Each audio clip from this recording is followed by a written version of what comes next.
vocês? Espero que sim, eu estou bem. Estamos aqui para mais uma videoaula, que será a aula de artes e direcionada para os alunos do sexto ano. E assim como nas aulas anteriores, peguem um caderno, peguem um livro, porque nós vamos precisar. Então vamos lá começar, mas antes disso, roda a vinheta. Anote o número.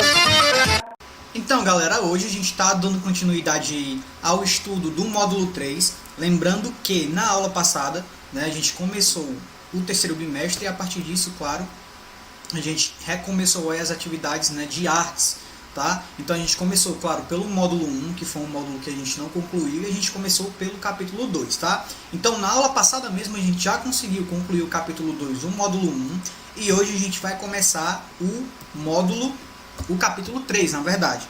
Na aula anterior, que foi o capítulo 2, a gente procurou entender a arte moderna, Então a gente procurou entender a transição de uma arte antiga para uma arte moderna, a gente entendeu o pós-impressionismo, as vanguardas artísticas, e como o modernismo de fato se materializou no contexto do Brasil. Hoje, no capítulo 3, a gente vai procurar entender algumas heranças da arte clássica. Nesse capítulo, é um capítulo que traz aí alguns elementos da linguagem visual. Então a gente vai falar de textura, a gente vai falar de alguns suportes, materiais e técnicas de desenho, e de pintura também. Além disso, a gente vai procurar entender um pouco da herança clássica, tá? Então, bora lá estudar. Galera, o capítulo inicia fazendo uma discussão acerca dos elementos da linguagem visual, ali na pintura ou então no desenho, tá? E o primeiro elemento aí de linguagem visual que o livro de vocês procura abordar é a textura, tá? A gente sabe que em volta do desenho ali, da arte, da pintura, sempre existe as ideias, sempre existe o conceito ali. Então, dentro disso, a textura é um elemento que vai nos dar a possibilidade de entender um pouco o que o autor, daquela obra, ele tinha como objetivo ao estruturar aquela obra ali, certo? Então, a textura, ela pode ser percebida tanto ao olhar, e também ao tocar principalmente, o nosso sentido aí através do tato, certo? Então, aí na tela de vocês aparecem dois exemplos que o livro de vocês procura trazer, na primeira imagem, a gente tem uma pintura renascentista, tá? Então, ele vai usar linhas aí, o autor dessa obra, Dürer, acredito que se fala assim, ele vai usar linhas e cores aí para criar a sensação de maciez do pelo, ou seja, ele não está desenhando um coelho, coelho não tem pelo, então ele procurou através da textura aí trazer essa ideia de maciez do pelo do coelhinho, tá? Na segunda imagem, o que é que a gente tem? A gente tem uma imagem surrealista, o autor aí foi Max Ernst.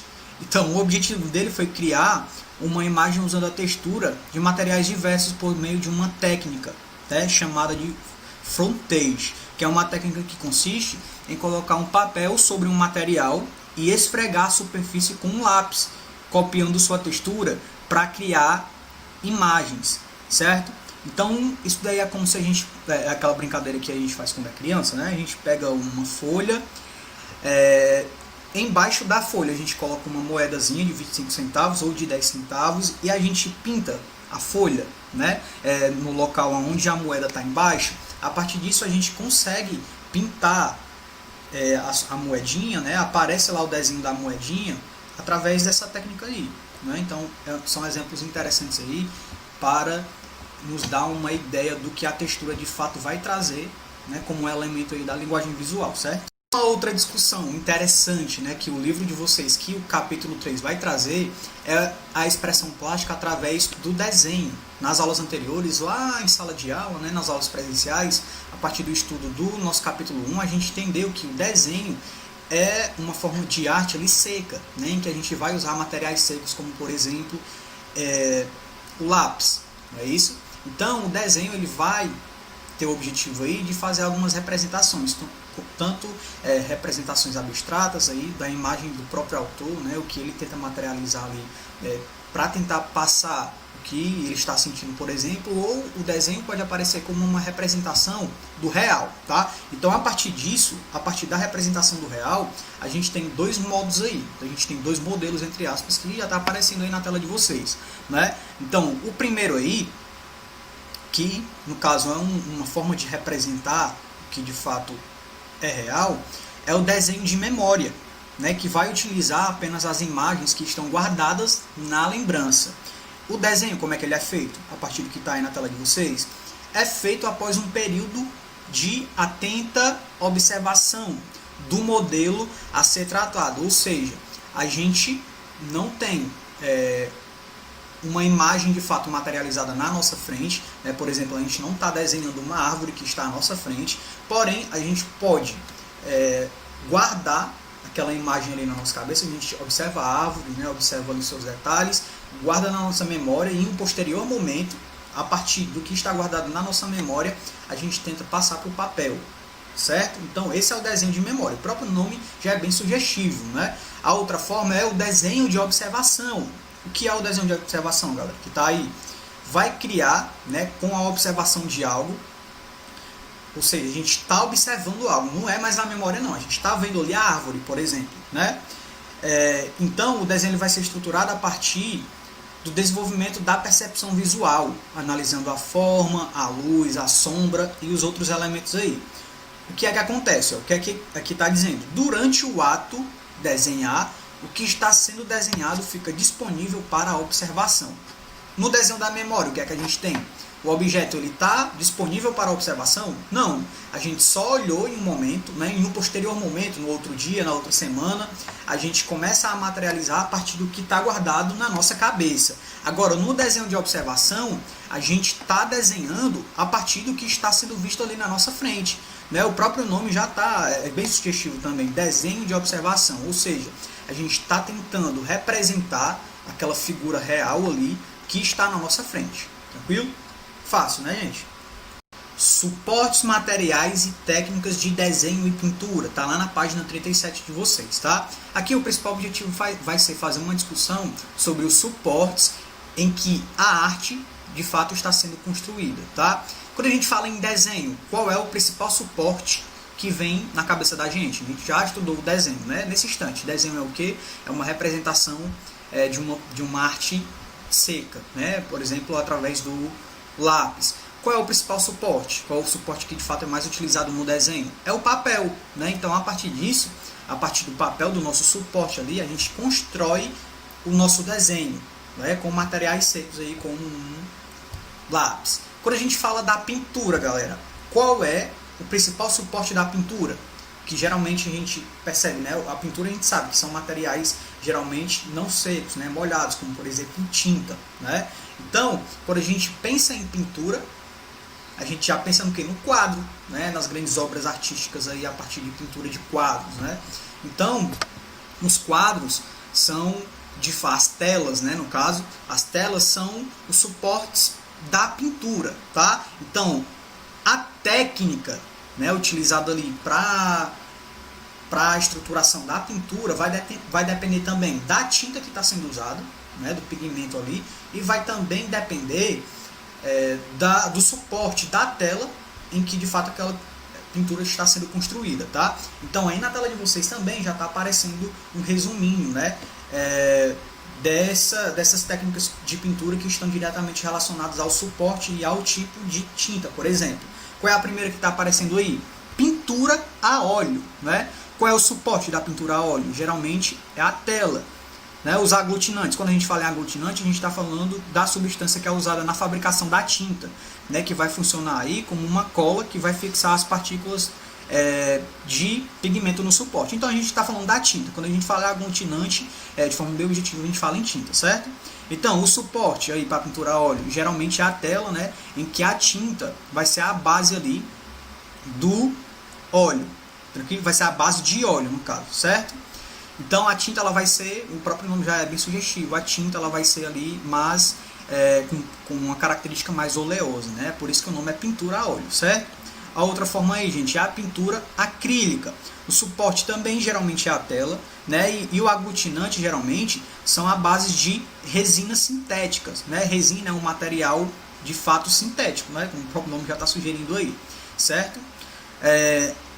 A outra forma é a têmpera, né? Então, os suportes para a estruturação dessa pintura são variados, né? Os aglutinantes aí são solúveis em água, né? Ou seja, eles são facilmente retirados, né? Como cola vegetal ou gema de ovos. Olha aí, ó.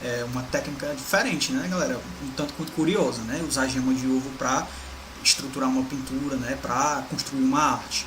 Mas enfim, né? A outra forma aí é a aquarela. O suporte geralmente é o papel, né? E os pigmentos são diluídos em água. Tranquilo? Então essas são as formas aí de técnicas de pintura que se relacionam com o suporte.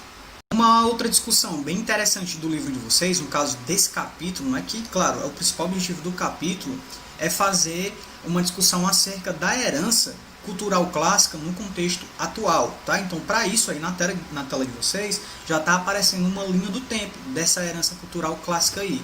Então, a partir disso, essa linha do tempo vai procurar trazer as principais características dos determinados períodos, né? Aí na Idade Média a gente tinha a arte clássica, né? Então aí existem algumas características da arte clássica, o esplendor da cultura grega, a arte buscava imitar a natureza, né? Os gregos realizavam estudos matemáticos e geométricos para representar o mundo com beleza e perfeição. Então aqui a gente tem algumas características da arte clássica que se materializavam inclusive nas estruturas construídas naquele período, né? Os templos gregos eram monumentais em harmonia e forma, né? Geralmente eles eram rodeados por colunas que sustentavam a cobertura do edifício. Aí existiam 3 tipos de colunas, né? As dóricas, as jônicas e as coríntias. Olha aí. Então, a partir disso a gente percebe que a arte naquele período ali se materializava inclusive nas estruturas construídas, né? Nos grandes templos. Tranquilo? Depois a gente vem, né, aí no livro de vocês para a Idade Média, tá? Com a tomada ali de Constantinopla, e no posterior momento a gente tem a Idade Moderna, né? A Idade Moderna aí vai caracterizar o quê? A arte moderna, claro, né? Que tem como característica o quê? A liberdade de expressão, a aproximação com a cultura popular, né? Os temas sobre a sociedade, a política e a vida do artista. Olha que interessante, ó. Representação mais pessoal e menos realista do mundo, experimentações de técnicas materiais e suportes. Então a gente percebe as principais características da arte moderna que antecedeu a Idade Contemporânea, né? Que traz o quê? Qual momento é esse, gente? É o momento em que a gente está vivendo, né? Então aqui a gente tem as características da arte contemporânea, né? Então o que é que a gente consegue perceber? União de diferentes linguagens artísticas, questionamento a respeito do que é a arte. Olha aí, ó. Uso de novas tecnologias, né, como computador, internet, programa de edição, mas o que? Interação com o público, forma de arte a partir do teatro, por exemplo, né? Novas formas de expressão artística, como performance, pintura digital, entre outros. Então, galera, aqui a gente percebe essa linha do tempo aí, né, daquela cultura da arte clássica estruturada lá na Idade Antiga até o que a gente conhece hoje como arte, né? A nossa arte contemporânea, certo?